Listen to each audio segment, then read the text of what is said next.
സാഫി വീണ്ടും ഇലക്ഷൻ ചൂടിലേക്ക്. 2 ഘട്ടങ്ങളിലായി നടക്കുന്ന കോളേജ് ഇലക്ഷൻ്റെ ആദ്യഘട്ടം ഒക്ടോബർ 8 ഇന്നും, രണ്ടാം ഘട്ടം ഒക്ടോബർ 10 നടക്കുന്നതാണ്. 37 സ്ഥാനാർത്ഥികൾ എതിരില്ലാതെ സ്ഥാനമുറപ്പിച്ച സാഹചര്യത്തിലും 33 ബൂത്തുകളിലായി 89 ക്ലാസ് സീറ്റുകൾക്ക് വേണ്ടി 158 സ്ഥാനാർത്ഥികൾ വീറോടും വാശിയോടും കൂടി മത്സരിക്കുന്നു.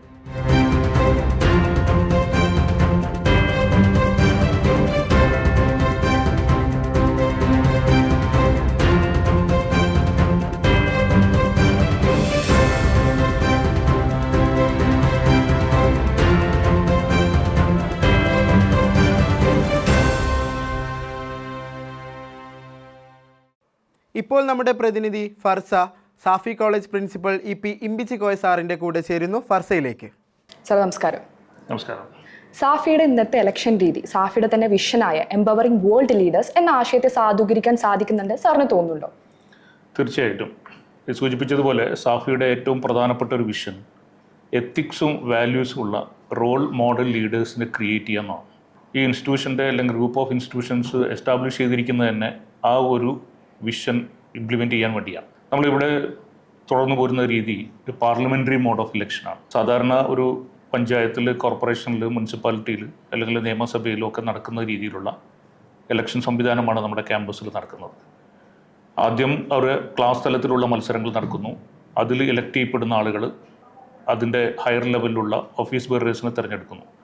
നമ്മളൊരു പഞ്ചായത്തിലാണെങ്കിലും അവിടുത്തെ നിവാസികൾ പഞ്ചായത്ത് മെമ്പർമാരെ തിരഞ്ഞെടുത്ത് പഞ്ചായത്ത് മെമ്പർമാരാണ് അവിടുത്തെ പഞ്ചായത്ത് പ്രസിഡന്റിനെയും അല്ലെങ്കിൽ കോർപ്പറേഷനിലാണെങ്കിൽ അവിടുത്തെ മേയറെയും മുനിസിപ്പാലിറ്റിയിൽ അവിടുത്തെ ചെയർമാനൊക്കെ തിരഞ്ഞെടുക്കുന്നത്. ആ സിസ്റ്റമാണ് ഇവിടെ ഉള്ളത്. തികച്ചും ജനാധിപത്യമായിട്ടുള്ള രീതിയിൽ കുട്ടികൾ വോട്ടിംഗ് നടത്തുന്നു.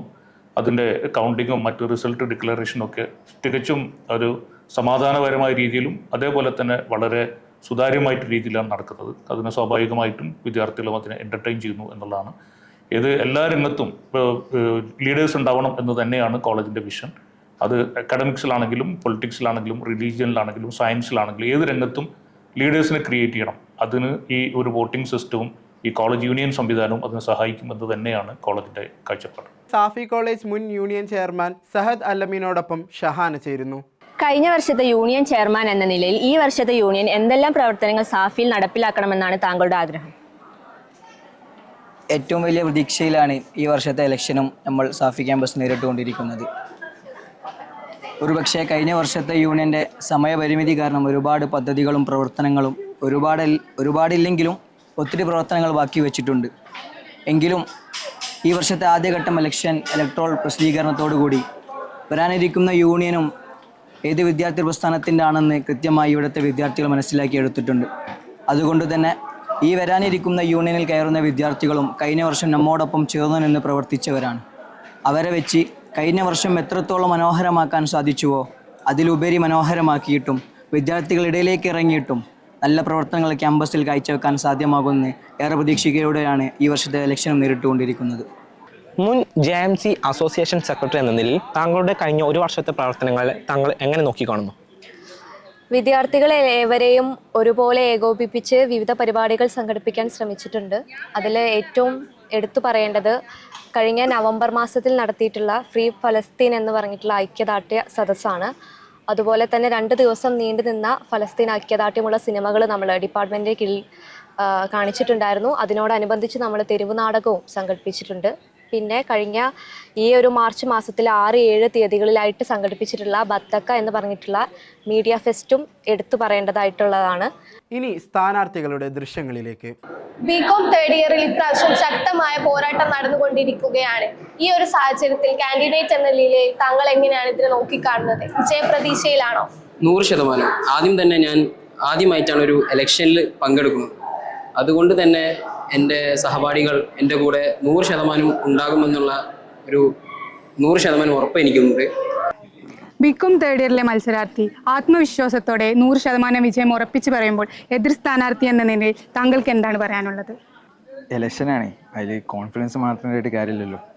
വിദ്യാർത്ഥികളാണല്ലോ, വിദ്യാർത്ഥികൾ എന്താ തീരുമാനിക്കണേ അതിനനുസരിച്ചായിരിക്കും റിസൾട്ട് ഉണ്ടാവുക. ഈ വർഷത്തെ ബികോം ഫിനാൻസ് സെക്കൻഡ് ഇയറിൽ നിന്ന് സ്ഥാനാർത്ഥിയായി മത്സരിക്കുന്ന താങ്കൾ വിജയത്തെ മുന്നിൽ കണ്ടുകൊണ്ട് എന്തെല്ലാം മുന്നൊരുക്കങ്ങളാണ് നടത്തിയിട്ടുള്ളത്? അപ്പോൾ ഞാൻ റിസർവ് കാൻഡിഡേറ്റ് ആയിട്ടാണ് മത്സരിക്കുന്നത്. ക്ലാസ്സിൻ്റെ ഇതിലാണെങ്കിലും ഡിപ്പാർട്ട്മെൻറ്റിൻ്റെ ഇതിലാണെങ്കിലും ഇനി അങ്ങോട്ടുള്ള എല്ലാ ഡെവലപ്മെൻറ്റ്സിലും കോൺട്രിബ്യൂട്ട് ചെയ്യണമെന്ന് നല്ല ആഗ്രഹമുണ്ട്. അപ്പോൾ അതുകൊണ്ടാണ് നിന്നത്. ഇതുവരെ ക്ലാസ്സിൽ എല്ലാ കാര്യത്തിലും ഉണ്ടായിരുന്നു. മുന്നോട്ടും ഇനി അവരിൽ ഒരാളായിട്ട് നിൽക്കണമെന്ന് നല്ല ആഗ്രഹമുണ്ട്. അപ്പോൾ എല്ലാവരുടെ സപ്പോർട്ടും ഉണ്ടെങ്കിൽ ഇൻഷാ അല്ലാഹ്. കഴിഞ്ഞ തവണത്തെ മികച്ച പ്രകടനം കൊണ്ട് തന്നെയാണ് ഈ വർഷവും ഐക്യകണ്ഠനെ താങ്കൾ തിരഞ്ഞെടുക്കപ്പെട്ടതെന്ന് കരുതുന്നുണ്ടോ? പ്രവർത്തന മികവിനേക്കാളും വിദ്യാർത്ഥികൾക്ക് എൻ്റെ പേരിലൊരു വിശ്വാസവും പിന്നെ അവരുടെ എന്ത് ആവശ്യങ്ങൾക്കും പ്രശ്നങ്ങൾക്കും ഞാൻ അവരുടെ കൂടെ നിൽക്കുന്നു, അവർക്ക് വേണ്ടി സംസാരിക്കും എന്നുള്ളൊരു വിശ്വാസം അവർക്കുണ്ട്. അതുകൊണ്ടാവാം തിരഞ്ഞെടുത്തത്. ക്യാമ്പസ് തിരഞ്ഞെടുപ്പിന്റെ 1ാം ഘട്ടം അവസാനിച്ചിരിക്കുകയാണ്. ഈ വേളയിൽ റിട്ടേണിംഗ് ഓഫീസറായ കാമിൽ സാറിന് എന്താണ് പറയാനുള്ളത് എന്ന് കേൾക്കാം. കാലിക്കറ്റ് സർവകലാശാലയ്ക്ക് കീഴിലുള്ള കോളേജുകളിൽ ഈ വരുന്ന 10-ാം തീയതി കോളേജ് യൂണിയൻ തിരഞ്ഞെടുപ്പ് നടക്കുകയാണ്. ഇന്ത്യൻ ജനാധിപത്യം നടപ്പിലാക്കുന്ന പാർലമെൻ്ററി സിസ്റ്റം തന്നെയാണ് സാഫി ഇൻസ്റ്റിറ്റ്യൂട്ടും എലക്ഷൻ സംവിധാനങ്ങൾക്ക് വേണ്ടി ഉപയോഗപ്പെടുത്തിയിട്ടുള്ളത്. ഈ വർഷം തിരഞ്ഞെടുപ്പിൻ്റെ ഫസ്റ്റ് ഫേസ് പ്രോസസ്സ് പൂർത്തിയായിരിക്കുകയാണ്. ഇന്ന് 89 ക്ലാസ് റെപ്രസെൻറ്റേറ്റീവിനെ നമ്മൾ തിരഞ്ഞെടുത്ത് കഴിഞ്ഞു. കോളേജ് യൂണിയൻ ഓഫീസ് ബ്യൂറേഴ്സിനെ തിരഞ്ഞെടുക്കാനുള്ള തിരഞ്ഞെടുപ്പിൻ്റെ സെക്കൻഡ് ഫേസ് കാലിക്കറ്റ് യൂണിവേഴ്സിറ്റിക്ക് കീഴിലുള്ള സർവകലാശാലയ്ക്ക് കീഴിൽ വരേണ്ട UUC-മാരടക്കമുള്ള പോസ്റ്റുകളിലേക്കുള്ള തിരഞ്ഞെടുപ്പ് ഈ 10-ാം തീയതി നമ്മുടെ ക്യാമ്പസിൽ നടക്കുകയാണ്. ഈ എലക്ട് ചെയ്യപ്പെട്ട 89 ക്ലാസ് റെപ്രസെൻറ്റേറ്റീവാണ് college union chairman, general secretary, joint secretary, vice chairman, university union councillor, student editor, magazine editor, general captain തുടങ്ങിയ 9 ജനറൽ പോസ്റ്റിലേക്കും പിന്നീട് association secretary, year representative, DC representative തുടങ്ങിയ പോസ്റ്റിലേക്കൊക്കെയുള്ള തിരഞ്ഞെടുപ്പാണ് 10-ാം തീയതി നടക്കുന്നത്. വളരെ നല്ല അന്തരീക്ഷത്തിലാണ് നമ്മുടെ ക്യാമ്പസിൽ തിരഞ്ഞെടുപ്പ് 1ാം ഘട്ടം പൂർത്തിയായിരിക്കുന്നത്. 2ാം ഘട്ടത്തിലേക്കുള്ള തിരഞ്ഞെടുപ്പിൽ നാളെ ഉച്ചയ്ക്ക് 1:30 വരെ നോമിനേഷൻ റിസീവ് ചെയ്യാനുള്ള സമയമാണ്.